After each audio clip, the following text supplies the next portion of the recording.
Swastiastu pemirsa Bali TV, jumpa lagi dengan saya Heni Syanti di acara Bali Now, dan sekarang saya sedang berada di Joger Pabrik Kata-Kata di kawasan Tuban, dan saya akan menjumpai ownernya langsung, Bapak Joseph Theodorus Mulyanadi. Seperti apa obrolan kami nanti? Terus ikuti saya.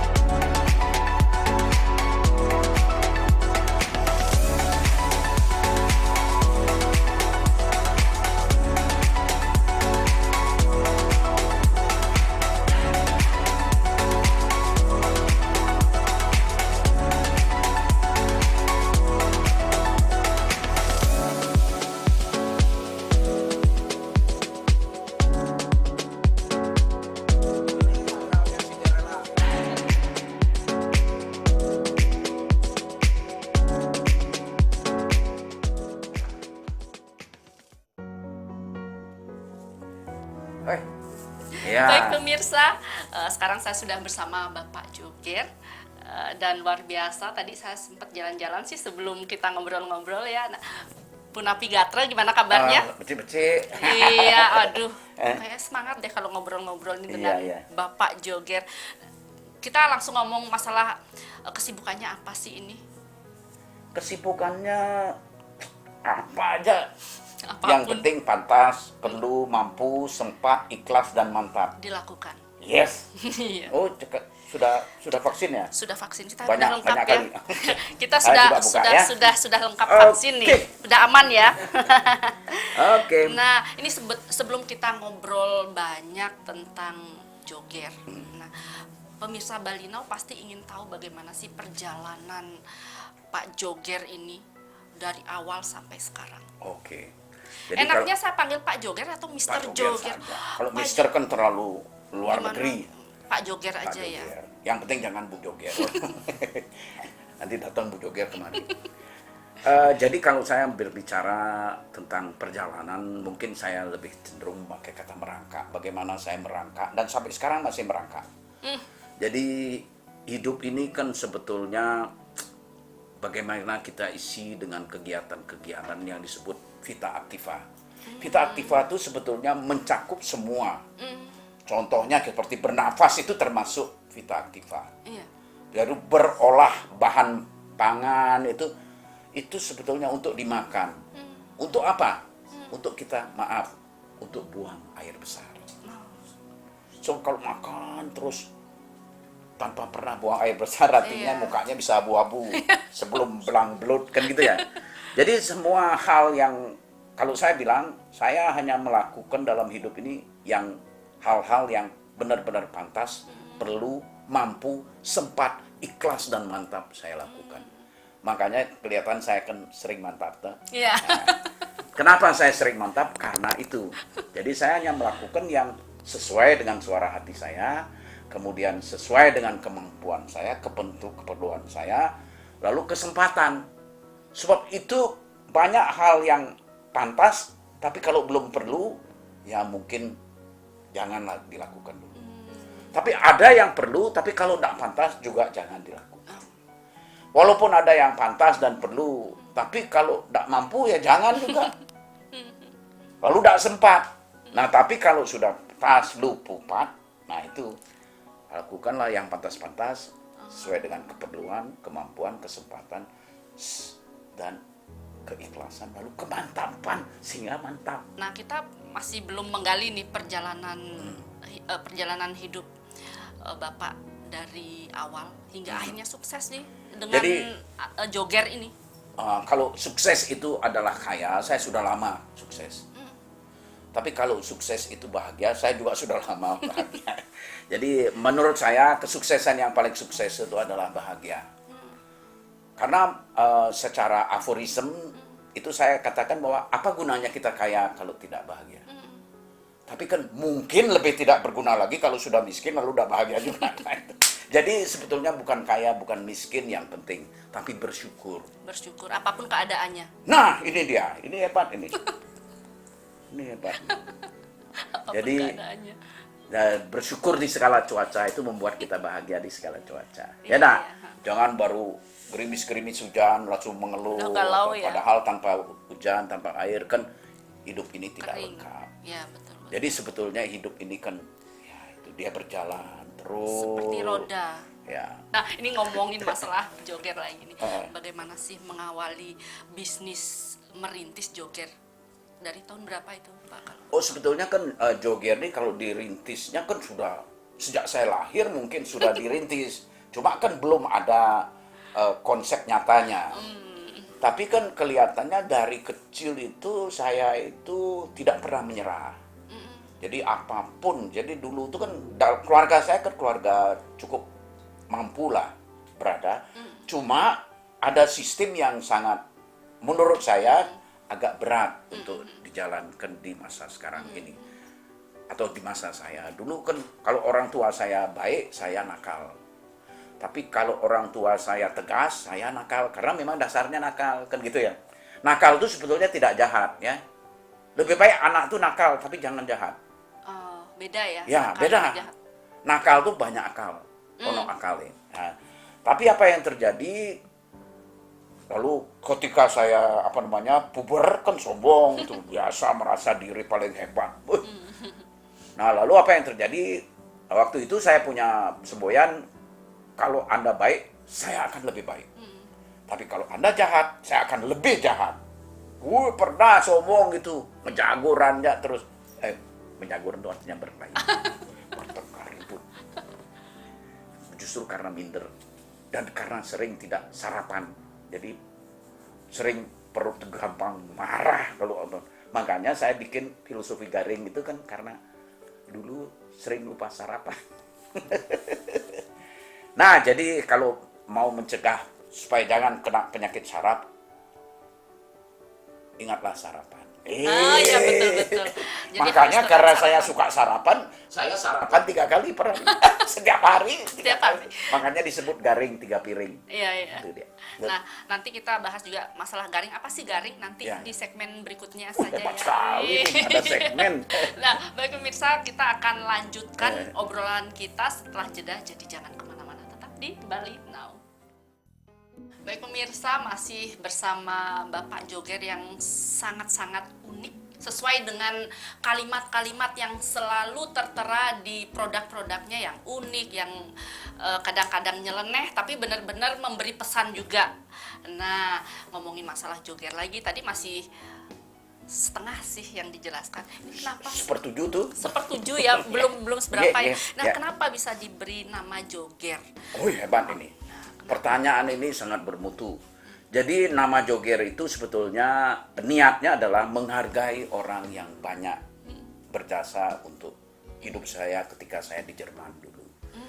Jadi saya ke Jerman itu kan dalam rangka membuang diri. Karena saya dulu kuliahnya di Surabaya. Itu dosennya salah ngajar. Kenapa begitu? Kenapa dosen salah mengajar? Jangan tanya saya, orang dia yang salah bukan saya. Nah, cuma waktu salah ngajar, mungkin saya salah caranya menegur. Saya bilang, Pak, Bapak salah. Dia marah loh. Saya tuh sudah 10 tahun jadi dosen, dia bilang. Oh, Bapak kan baru 10 tahun jadi dosen. Saya sudah 20 tahun jadi manusia. Tapi begini, Pak, supaya jangan ribut, saya bawakan Bapak referensi, karena ini kan akademis. Jadi kalau Bapak terus mengajar yang salah begini, nanti banyak orang sesat ke jalan yang sesat, kan gitu ya. Atau mendapat pendidikan yang sesat, kan gitu. Marah dia, marah ribut. Tapi ya saya kan tidak mau berbantah, besoknya saya bawakan dia referensinya. Saya tidak sebutkan pelajarannya apa, nanti terlalu mudah untuk dilacak. Nah, kemudian besoknya saya bawain, ternyata benar dia. Benar salah, gitu loh. Nah, tapi kan ya sudah, minta maafnya hanya berdua. Nah, tapi pembalasan dendamnya ketika UAS. Betulnya bukan UAS, UET ya. UAT, ujian akhir tahun. Nah itu, saya semua udah lulus. Cuma satu mata pelajaran saya tidak lulus, mata pelajaran dia. Ya saya kan orang yang wajar lah. Saya datengin dia ke kantor. Pak, saya sudah lulus semua, cuma gara-gara satu saya tidak bisa pulang ke Bali. Pelajaran apa? Dia tanya. Ya pelajaran Bapak. Masa? Dia bilang. Kalau Bapak heran, saya double heran, Pak.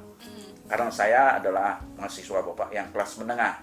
Artinya saya tidak mau bilang saya paling tinggi atau paling bodoh. Tapi kan sedang-sedang saja. Jadi kalau sampai saya tidak lulus, berarti separuh dari mahasiswa Bapak tidak lulus.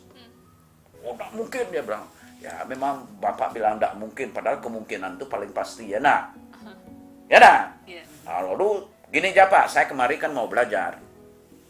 Saya mau mengambil hikmah dari kesalahan saya. Sampai saya tidak lulus. Kapan saya bisa melihat pekerjaan saya yang salah saya tulis? Dia bingung dia. Bisa besok, Pak? Bisa, dia bilang. Udah. Besoknya saya datang. Dia tidak datang-datang. Tapi kan dapat berapa 1 jam nunggu, ya udah pulang. Besoknya lagi. Tidak ada lagi, dia tidak datang-datang. Hari ketiga sampai makan siang saya tunggu. Nah, lalu kan sudah cukup lama, akhirnya saya kan harus ke WC. Nah, waktu balik dari WC, saya lihat dia masuk. Nah, cuma ya udah. Karena dia masuk, ya saya masuk. Saya tutup pintunya. Pak, mana pekerjaan saya? Oh, Anda lulus, dia bilang. Oh, Bapak salah paham lagi. Saya kemari bukan mau lulus. Saya mau belajar. Dan sebelumnya saya tidak termasuk di daftar orang yang lulus. Berarti kan ada kesalahan yang saya lakukan pada pekerjaan saya.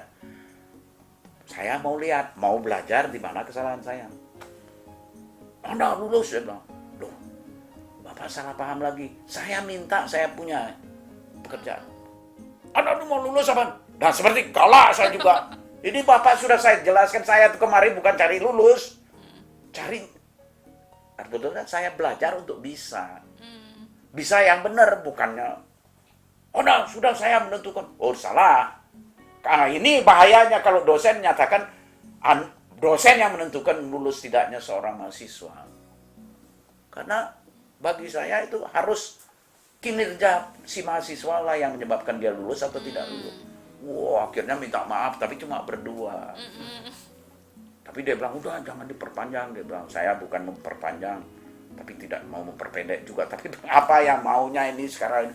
Akhirnya minta maaf. Nah, tapi kemudian kan ya Pak Jaya Suprana pas pulang tuh dia bilang, kayak apa kamu kuliahnya?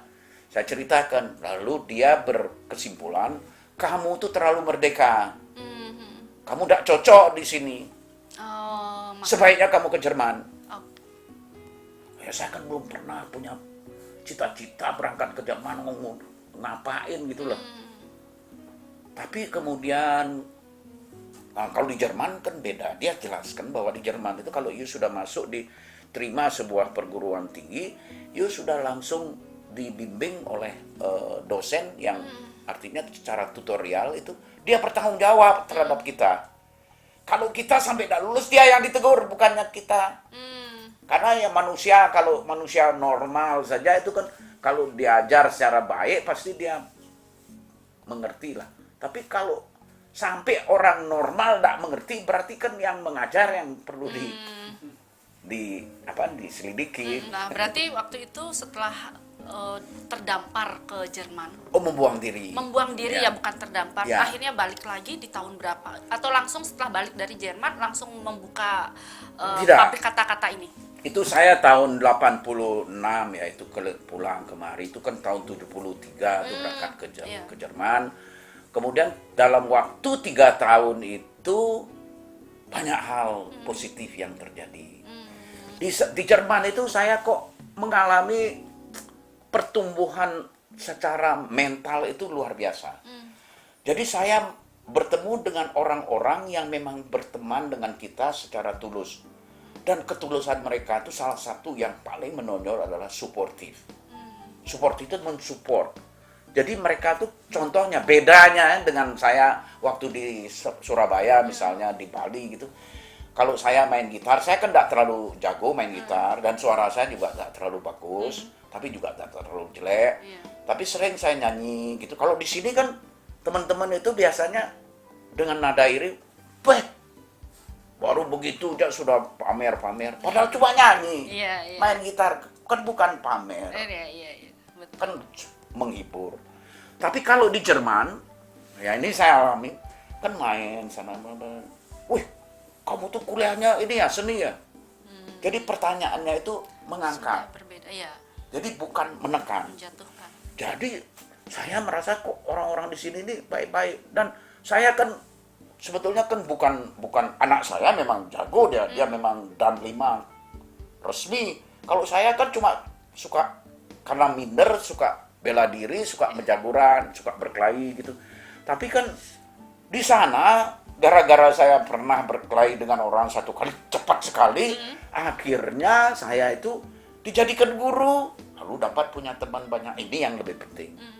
Punya teman banyak itu sebetulnya bisa jadi anugerah, tapi bisa jadi penyakit juga atau beban kalau terlalu banyak. Iya, betul. Makanya kemudian saya itu melihat alangkah baiknya kita itu suportif juga. Nah, waktu saya di sana tuh Mr. Gerhard itu kan sama satu sekolah sama saya di sekolah perhotelan. Orang Jerman. Orang Jerman. Dia dengan istrinya, calon istri waktu itu, Monica namanya, Monica sendiri, tapi baik sekali sama saya. Tapi kemudian ketika kita hampir lulus, itu saya sudah mendapat tawaran pekerjaan dari 6 hotel besar.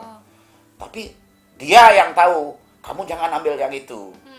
Saya perkenalkan kamu dengan ex-bos saya, Mr. Brown, di dekat Stuttgart itu. Oke, akhirnya saya diajak ke sana. Kenalkan, dan dia bilang, dia yang menjamin, ini Yosef ini orang yang benar. Artinya orang yang baik, kemudian dia ramah. Pokoknya dia lulusan terbaik di antara Ausländer, artinya di antara orang asing. Saya katanya terbaik. Nah, itu menurut dia, tapi mungkin benar. Nah, lalu akhirnya saya ditanya oleh Mr. Brown, Anda maunya kerjanya apa, sistemnya apa? Mau gaji tetap ataukah persentase? Lalu saya tanya, apa bedanya? Kalau gaji tetap, kamu tenang. Kamu kerja banyak, kerja sedikit, tetap dapat. Tapi kalau kamu persentase, kamu harus kerja banyak untuk mendapatkan hasil yang banyak. Lalu saya ambil yang kedua. Persentase. Nah, itu kelihatannya sudah mulai ada pemikiran bahwa saya lebih suka bertanggung jawab, Iya, lebih suka merdeka. Iya, iya. Nah, lalu apa yang terjadi ketika saya mulai bekerja di sana? Ya mungkin macam-macam alasannya. Mungkin ada yang kasihan, tapi ada yang memang terpuaskan oleh servis saya. Jadi tip saya itu besar, jauh lebih besar daripada gaji saya Iya, iya. yang resmi. Nah, dari sanalah saya bisa menabung, dan saya walaupun hidup saya tidak puritan, jadi saya itu sebetulnya liburnya cukup ke Paris, saya ke Belanda, ke Belgia, kayak ya, tapi tetap sisanya banyak. Tetap bisa menabung. Nah, itulah bedanya. Kalau di sini kan kita kerja 3 bulan untuk dimakan 1 bulan. Iya. Kalau di sana kerja 2 hari bisa untuk 2-3 bulan. Itu kalau kita ngambil lembur-lembur. Iya, iya. Dan saya dulu memang sambil sekolah, sambil kerja. Jadi saya ambilnya tuh hari Sabtu, Minggu. Lalu Senin jam 7 saya sudah balik, itu padahal 56 km. Tapi kembali kemudian sekolah lagi. Jadi orang tua saya tidak ngirim uang ke sana. Saya dulu marah. Tapi belakangan saya bersyukur. Loh, kalau saya dikirimin mungkin saya tidak merasa terpojok, tidak muncul akal saya untuk mencari nafkah sendiri. Oh, iya, iya. Karena saya kan manusia itu diciptakan kan males sebetulnya. Iya.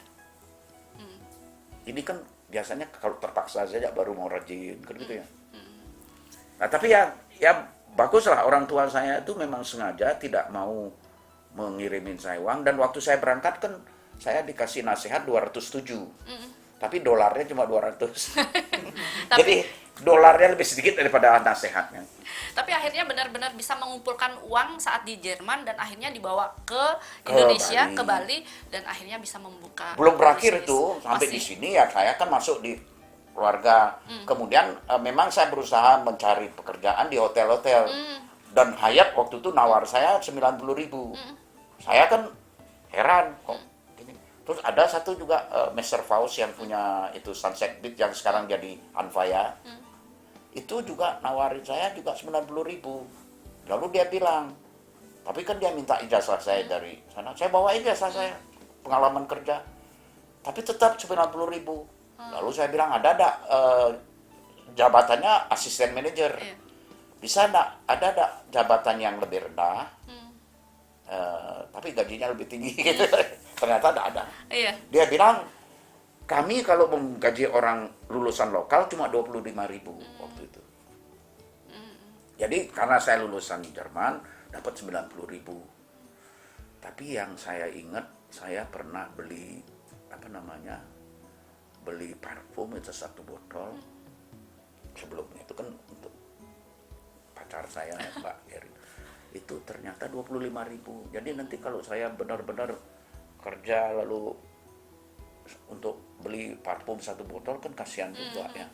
Nah itu jadi saya akhirnya memilih untuk jadi guide. Iya. Guide itu kan lebih merdeka. Iya, betul. Walaupun saya jadi guide yang berbeda. Iya. Saya yang menolak komisi. Makanya kalau guide-guide yang agak senior itu tahu saya. Kalau guide yang sekarang terpaksa menghormati saya karena mendengar ceritanya. Walaupun ceritanya belum tentu benar. Ya baik, nanti kita di segmen ketiga kita lebih mempertajam nih. Akhirnya setelah menjadi guide, akhirnya membuka bisnis joger Yeah. dan pasti ada ide-ide kemudian muncul. Nah, bagus. Itu kan ada Yeah. ide-ide muncul kenapa harus membuat pabrik Ini cerdas kata-kata. Membuat pabrik kata-kata, kemudian pasti ada Cerdas tantangan-tantangan. sangkas. Baik pemirsa, kita akan kembali setelah jeda, jadi jangan kemana-mana, Oh, tetap yuk. di Bali Now.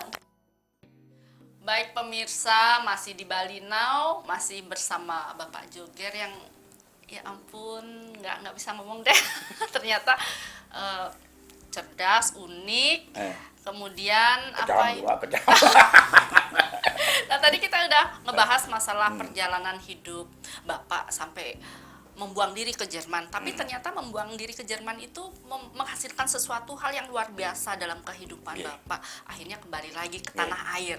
Nah ke tanah air kemudian membuat sebuah usaha. Tapi sebelum membuat usaha itu masih harus dicoba, harus menjadi guide ya. Oh bukan cobaan, itu anugerah juga. Anugerah ya, bukan cobaan. Jadi sebetulnya menjadi guide itu kan hal yang mulia sekali. Itu termasuk ibadah. Iya. Niatnya juga.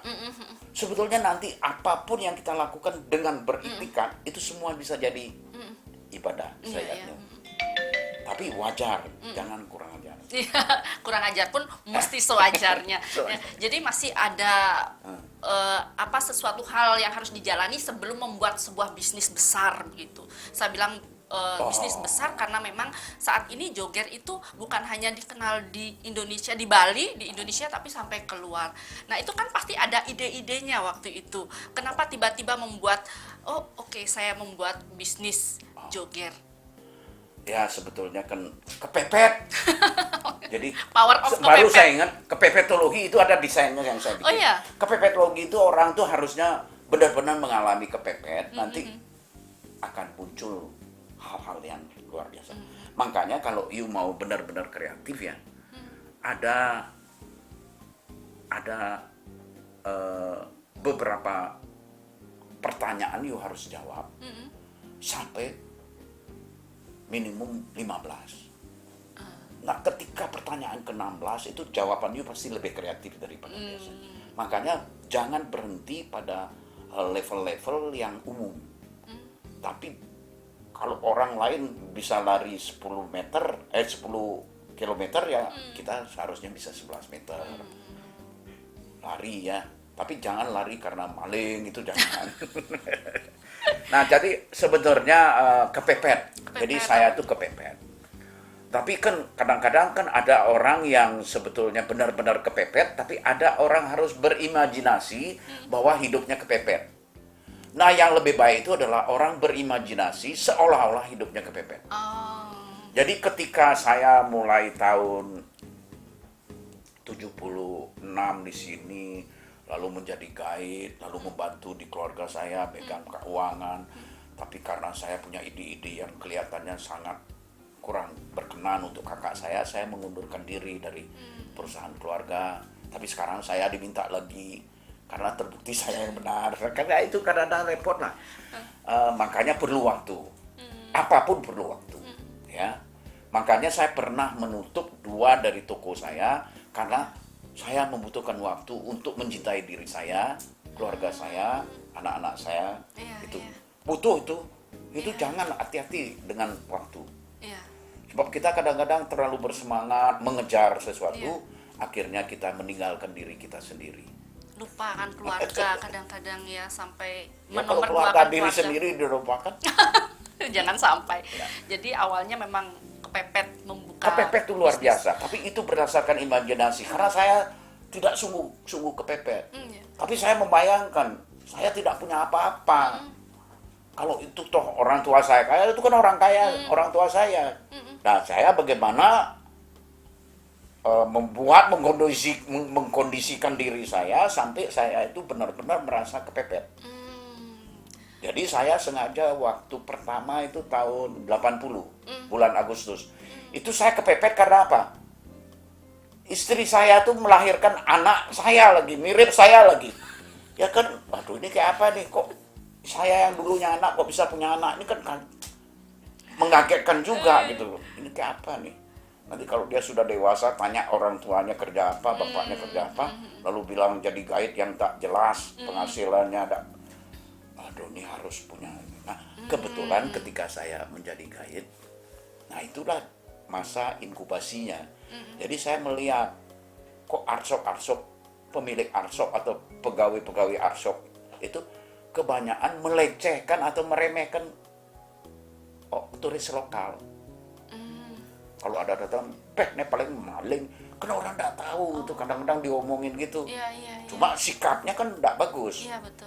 Saya lihat, ini ceruk untuk saya, arti suatu kesempatan untuk saya.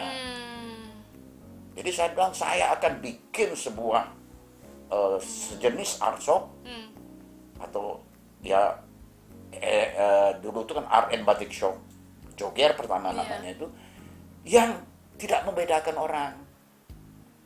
Jadi bikin satu harga. Jadi kalau di arsop itu kan harganya kan tinggi sekali, kadang-kadang untuk ngejar dolar sama yen atau Deutschmark atau lira itu. Jadi sehingga orang-orang lokal itu kan diremehkan. Iya. Nah itu kan suatu ironi. Kenapa gitu loh. Nah dari sanalah saya tuh mulai bikin. Jadi sebetulnya gampang sekali saya tuh memulai itu, kalau mulai dari kecil-kecilan. Jangan mulai dari besar-besaran. Kalau mau mulai usaha, mulai dari kecil-kecilan. Sehingga bisa tumbuh jadi besar. Jangan mulai dari besar-besaran, lalu mengkeret jadi kecil. Jangan dong ya. Jadi Ya, memang jangan. harus merintis, ada step-step. Jadi naik. Iya. Nah, saya ingat sekali dulu tuh saya memang bawa uang lain juga. Tapi yang saya akan pertaruhkan untuk beli batik itu cuma 500.000. Itu tahun 79. Atau 80 sebetulnya. Itu ketika anak saya berumur 3 bulan Agustus. Jadi saya berangkat dengan iktikat saja. Jadi tidak punya ilmu tidak banyak. Kemudian keterampilan juga tidak ada. Jadi tapi kan iktikat saja. Iya. Nah, iktikat itu sebetulnya membuat kita tuh rendah hati, bukan rendah diri. Iya. Nah, lalu apa yang terjadi? Waktu saya sampai di Solo, karena mau nyari batik, kemana tahu? Itu saya punya TK, taman kanak-kanak saya tuh, Pasar Klewer. Ini saya buka untuk kalian pun. Kalau kalian mau kerja batik, pergi ke Pasar Klewer. Jangan ke Pasar Turi. Pasar Turi lain lagi, ada barang. Tapi Pasar Klewer itu batik manapun ada di sana. Karena itu sentra batik. Apalagi dulu ya. Nah, kemudian saya kan tidak punya pengetahuan tentang ini. Uang 500.000 yang untuk diitukan, tapi kan untuk waktu itu nginep di hotel tuh artinya losmen lah, bukan hotel. Itu 3.500. Sudah dengan breakfast dapat nasi liwet atau roti. Roti lapis mentega. Nah, cuma saya waktu itu kan tidak punya pengetahuan tentang batik. Ya udah. Nah, udah. Caranya bagaimana? Naik beca. Tanya, Pak, Cak, ke Pasar Klewer berapa? Oh, dia bilang, ya 25.000. 20 bisa nggak? Ya bisa. Tapi ketika turun saya bayar 25. Nah, itu lebih baik daripada kita tanya berapa, 25 naik, itu kasih 25 ke dia biasa Iya. saja. Tapi tawar dia, 20 bisa? Bisa. Oke, naik. Nah itu waktu sampai 25 kasih. Iya. Dia lebih Tetap senang iya. daripada 25. Ya, kan. Itu makanya itu psikologi yang sangat tradisional tapi mempan gitu. Iya, iya, Jadi iya. sehingga mereka tukang becak pun baik sama saya. Nah, kemudian waktu di becak tuh ngobrol saya. Terus kan bagaimana caranya mau tanya informasi kepada orang-orang di sekitar itu. Kan ada dagang ayam goreng di pasar Klewer itu, ada di pinggir-pinggir jalan itu. Tapi saya kan nggak mau makan itu. Cuma saya tanya sama tukang becaknya, Cak, suka nggak sama itu ayam gitu? Oh suka, dia bilang. Oke, nanti saya belikan satu ya, saya bilang. Oh iya ya, baik. Dan gitu beli saya ini satu ayam goreng gitu, bungkus, lalu kasih ke tukang becaknya. Kan bagi dia kan seneng dia. Nah cuma kepada yang jual jual ayam tuh saya tanya, Bu, siapa sih juragan batik yang paling hebat di pasar Klewer? Oh ikunya Nya Bibit. Nyonya Bibit. Oh ya, satu toh baru. Lalu saya pergi ke dagang dagang kelontong, apa cedok, apa itu kan tidak ada hubungannya dengan batik. Iya, betul. Beli cedok satu, kasih juga tukang becaknya, kan senang dia. Nah, cuma kan jadi banyak orang yang kita sedangkan, pedagangnya senang dapat pedagang, kemudian tukang becaknya senang, saya juga senang dapat informasi, tanya, siapa juragan batik yang paling hebat di sini? Oh, Nya Bibit, nunjuk ke atas.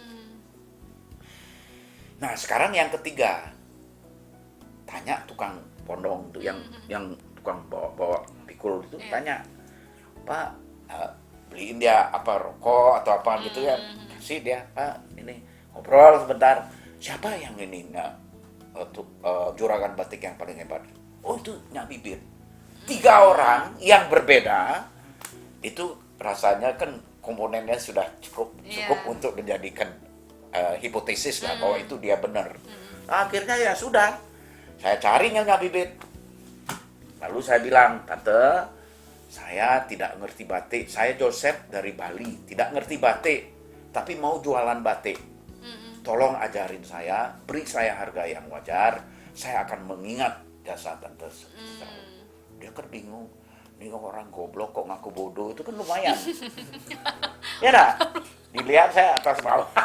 Saya ingat sekali dia caranya ngeliat. Itu saya juga ya udah mau diapain kan objek ya udah, akhirnya dia oke, dipanggil satu Mbak Tuti itu yang untunya mentiti dipanggil Mbak Tuti, Tuti, kamu ini Pak Joseph ini dari Bali, kamu ada tunjukin batik-batik. Diajarin saya ini gini lalu karena baru belajar kan modal kecil, lalu saya bilang ya ini kasih saya seperempat lusin. Marah dia, Mbak Tutinya. Ini nanya lusinan tapi ngambilnya kok seperempat lusin. Maaf, Mbak. Nah ini caranya sebetulnya. Mbak, maaf saya kan baru belajar. Lagi modal kecil. Ya tolonglah. Daripada saya ngambilnya 1/12 lusin. Kan juga tetap lusinan. Ketawa dia. Nah saya kayak gini ketawa. Artinya kan dia punya hati sudah terbuka. Nah itu yang penting. Kalau urusan dengan orang, buat orang itu senang dengan kita dulu. Nanti urusan belakangnya gampang. Tapi coba kalau orang belum apa-apa sudah tidak senang. Itu semua sulit ya. tertutup. Iya, betul. Nah, jadi saya baik sama Mbak Tuti. Yang lain juga akhirnya senang karena Mbak Tutinya bilang orangnya lucu nih, senang baik. Nah, akhirnya terkenallah saya di sana. Nah, lalu kan bulan depannya atau baru 2 minggu saya sudah ke sana lagi. Karena kan laku di sini. Karena ini seperempat lusin, itu seperempat lusin. Nah, kemudian saya tanya juga orang di sini kebutuhannya apa gitu loh. Sebetulnya belajar saja kalau yang penting mau belajar. Nah, sampai di sana beli lagi. Lagi juga seperempat lusin juga. Nah, tapi kemudian 1 bulannya lagi ke sana lagi. Akhirnya kan Nyonya Bibitnya itu heran. Ini Nak Joseph dia bilang ambil aja lebih banyak. Nah, berarti saya sudah berhasil menarik perhatiannya dia. maaf tante, ini saya kan modal kecil lagi baru belajar. Udah ambil lebih banyak lah, nanti bayarnya gampang. Kan sudah, Iya. baru ke sana 3 kali sudah dapat kepercayaan, Iya. nggak perlu pakai uang sendiri. Sudah dikasih 1 bulan katanya. Padahal saya bisa setengah bulan sudah bisa habis barangnya. Iya. Nah, lalu ngambil lebih banyak, harganya lebih murah lagi.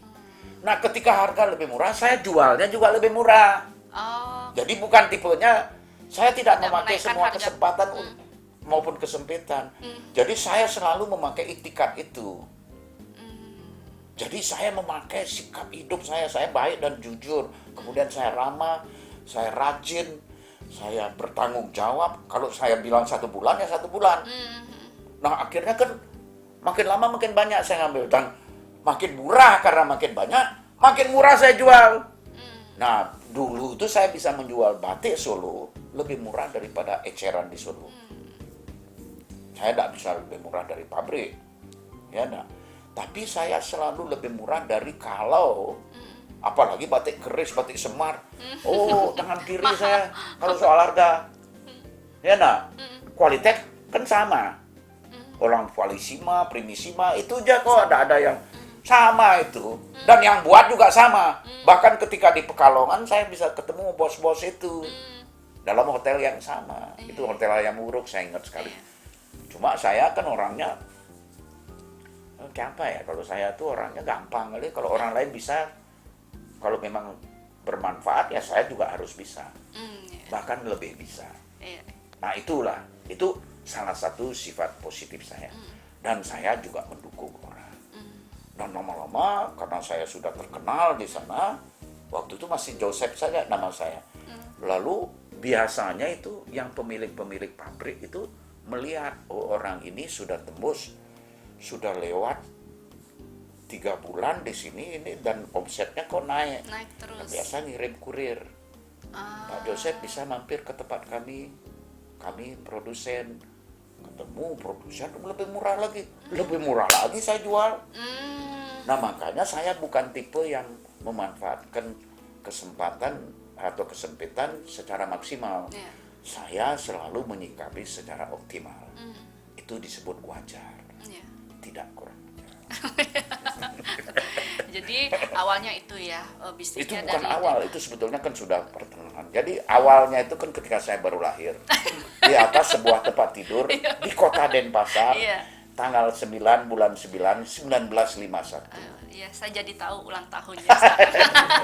Dan waktu itu katanya ada 7 bayi yang lahir, Bersamaan. 5 perempuan, 5 laki, 2 perempuan. Jadi saya dominan laki-laki. Iya. Menurut istri saya juga demikian. Nah, jadi intinya sebelum Dan katanya dari 7 bayi yang lahir pada bulan September tahun 51 itu, dari 7 itu 6-nya itu, yang 6 itu waktu baru lahir nangis semua. yang satunya Cuma senyum-senyum saya. itu bayi ajaib kita namanya. Jadi sejak kecil sudah pandai bersandiwara nipu orang. Nah, ini salah satu celetukan-celetukan yang unik dari Bapak Joger. Sebetulnya Joger itu dari Pak Jogernya enggak Pak pakai Joger Pak. Pak Joger. Pak Joger dari Joseph dan Gerhard. Gerhard Joseph Jadi dan bukan Gerhard Joger tapi Joger. Joger. Joseph Gerhard. Iya. Jadi nama saya Joseph Theodorus Julianadi, kan panjang, susah dihafal. Tapi Mr. Gerhard Seger namanya, tapi Gernya dari dia, Joger. Nah, jadi ketika saya mau bikin perusahaan, saya pikir nama-nama yang umum-umum saya tidak suka. Iya. Lalu saya bikin sendiri yang namanya Joger. Joger. Untuk mengenang jasa baik teman saya, Gerhard. Mr. Gerhard Seger. Itulah makanya nama Joger itu akhirnya sampai dikenal sampai keluar negeri. Nah, nanti di segmen keempat kita masih akan tanya-tanya, pasti ada tantangannya. Bisnis itu tidak mungkin tidak ada tantangannya, ya kan? Sebetulnya bagi saya kok tak ada ya. Tapi nanti di segmen keempat kita ya, di segmen Itu keempat. tahayul itu. Jadi di segmen keempat kita akan lagi mempertajam lagi. Oke, jangan kemana-mana, tetap di Bali Now. Baik pemirsa, Bali Now sudah tidak terasa ya, Ya. segmen keempat rasanya pingin ngobrol lama nih. Banyak hal-hal yang bisa ditimba nih ilmunya. Nah, sekarang saya pengen nanya nih, sebagai seorang pengusaha yang sukses pasti ada kiat-kiat menjadi sukses. Nah, bisa bocorkan kepada pengusaha-pengusaha muda Bali khususnya atau pengusaha-pengusaha muda di luar sana, apa sih kiat-kiat menjadi pengusaha sukses? Sebetulnya saya tidak punya kiat, tidak punya strategi, tidak punya siasat, tidak punya trik, tapi punya sikap hidup. Nah, ini sikap hidup ini yang disebut sebagai way of life atau Lebensart kalau bahasa Jermannya, mode la vie itu bahasa Prancisnya, kemudian bahasa Belandanya manier van leven. Jadi ini sebetulnya yang perlu kita miliki semua. Jadi kalau yang namanya trik atau strategi itu kan temporary. Begitu tercapai bisa. Nah, sedangkan yang namanya iktikat, nah itu iktikat itu dasar dari seluruh itu kondisi sine qua non. Itu kalau ini kondisi sine qua non ada syarat mutlak yang tidak mungkin menciptakan kebaikan berikutnya kalau tidak punya iktikat baik. Atau iktikat itu sebetulnya niat baik. Nah, jadi pada dasarnya niat baik yang benar-benar baik, lebih baik maupun terbaik, tapi bukan yang terlalu baik, apalagi terlalu tidak baik, itulah seharusnya menjadi dasar dari keputusan-keputusan kita untuk melakukan maupun tidak melakukan sesuatu tindakan. Nah, tindakan itu contohnya dari bernafas pun, jangan bernafas sembarangan. Nah, itu artinya jangan. Terus juga jangan berpikir sembarangan. Kemudian jangan ngomong sembarangan. Kemudian juga jangan bekerja sembarangan. Jangan berdoa sembarangan. Makanya doa itu sebenarnya nanti sebetulnya adalah tindakan, sikap. Ya, itu yang lebih penting. Kalau komat kamit saja kan banyak orang komat kamit sampai kemet-kemet kan gitu ya. Nah, jadi yang benar itu adalah doa itu adalah dalam bentuk perbuatan. Ya. Action itu penting ya. Reaction juga ya. Jadi semua vita activa itu semua kegiatan kehidupan. Termasuk makan, minum, bahkan ya ngentut pun. Nah, ini saya pernah memberikan seminar di Jakarta, saya diprotes. Pak Jogeri terlalu menyederhanakan ibadah. Loh, ibadah itu kan apapun yang didasarkan iktikat yang kita lakukan untuk benar-benar menghormati, menghargai dan mencintai Tuhan yang Maha Esa, Maha Baik, Maha Bijaksana. Dan sebetulnya kan beliau sudah lama tidak ingin menguasai kita. Dengan memberi kita kebebasan berkehendak, memberikan kita moral untuk mempertimbangkan mana yang pantas dan mana yang tidak pantas, itu sebenarnya kita itu sudah diberi kekuasaan atau kemerdekaan untuk mengurus segala urusan tentang hidup kita. Cuma banyak orang heteronomi, jadi dia tidak punya pendapat sendiri. Nah, ini yang disayangkan, tapi untung juga. So, kalau semua orang kayak kita, kan nanti persaingannya terlalu kuat. Jadi sebenarnya kita tuh harusnya mensyukuri segala hal yang ada maupun terasa ada. Jadi sebetulnya kan untung ada orang malas sehingga mereka tak bikin sendiri kan gitu ya. Coba kalau orang semua rajinnya kayak kita bikin sendiri, kan tidak ada yang belanja. Makanya kalau bisa jangan semua jadi pengusaha. Kenapa gitu? Lebih baik jadi saja penguasa. Karena penguasa itu luar biasa, ya nah. Jadilah kalau tetap mau jadi pengusaha, jadilah pengusaha yang sudah dan akan tetap menguasai terutama hawa nafsu keserakahan kita, sehingga kita jangan kelewatan apunang bes. Tuh. Iya. Jadi menjadi pengusaha yang sewajar-wajarnya, menjadi pengusaha yang apa tadi kalau optimal ya. Jadi bukan maksimal. Jadi intinya setiap pengusaha itu pasti akan menemui kendala, pasti akan menemui tantangan dalam setiap bisnisnya. Itu bagaimana sebetulnya cara begini, menghadapinya? kemungkinan hidup ini sebetulnya kan penuh dengan kesempatan untuk mengatasi masalah. Tapi kalau tidak punya masalah, apa yang diatasi? Makanya sebetulnya Harus ada kalau masalah. sampai punya masalah, disyukuri. Jangan langsung dibuang atau ditinggalkan atau dihindari. Hadapi, atasi dia.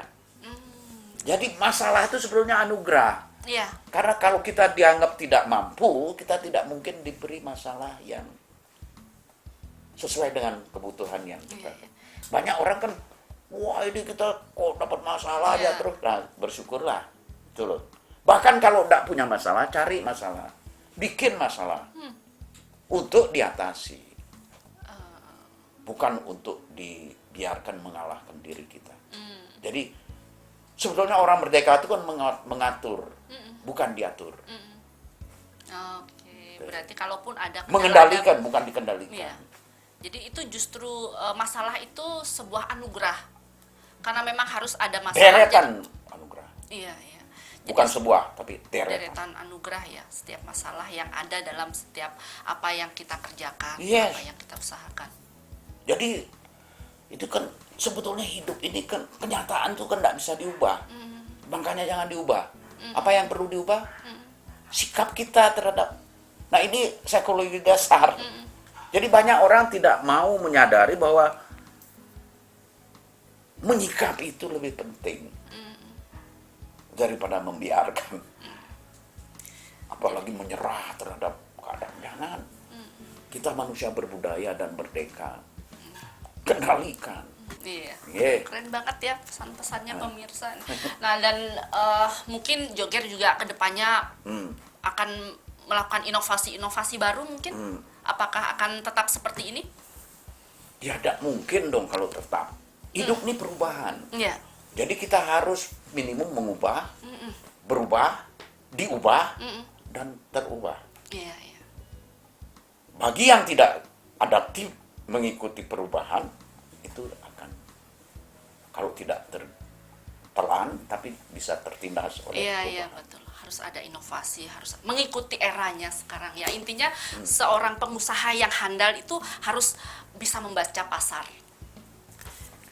Kalau bisa baca buku dulu. Nah, ternyata ngomongin buku, ternyata di sini juga ada perpustakaan juga ya. Iya, Ternyata karena luar biasa. hobi Karena saya adalah beli buku. beli buku, membaca. Supaya yang bikin buku ada penghasilan.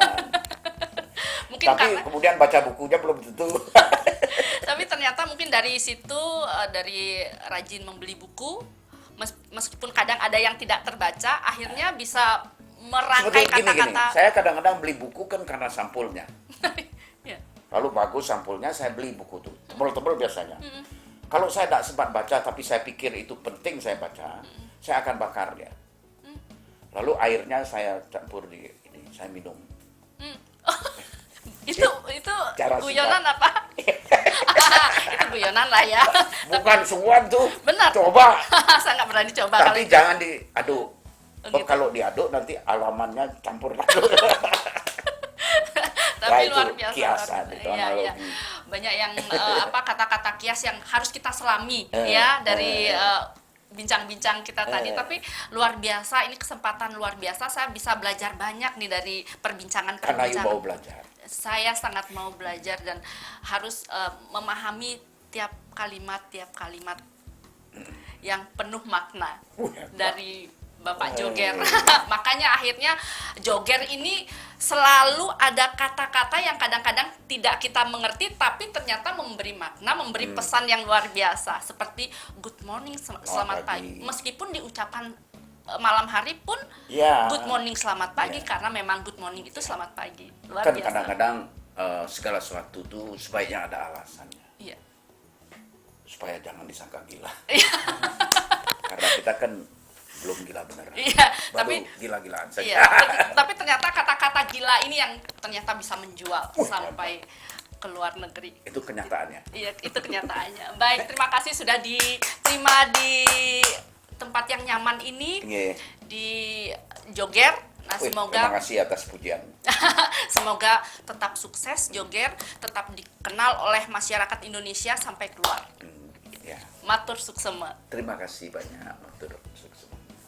Baik pemirsa, itu tadi bincang-bincang kami. Semoga bincang-bincang kami tadi bisa memberikan motivasi yang baik bagi kita semua. Nah, intinya bisnis itu memerlukan seni dan memerlukan kecantikan, keindahan dan penjiwaan, termasuk dalam hal berpromosi. Saya Heni Shanti, jumpa minggu depan. Salam Bali Now. Om Santi, Santi, Santi Om. Merdeka.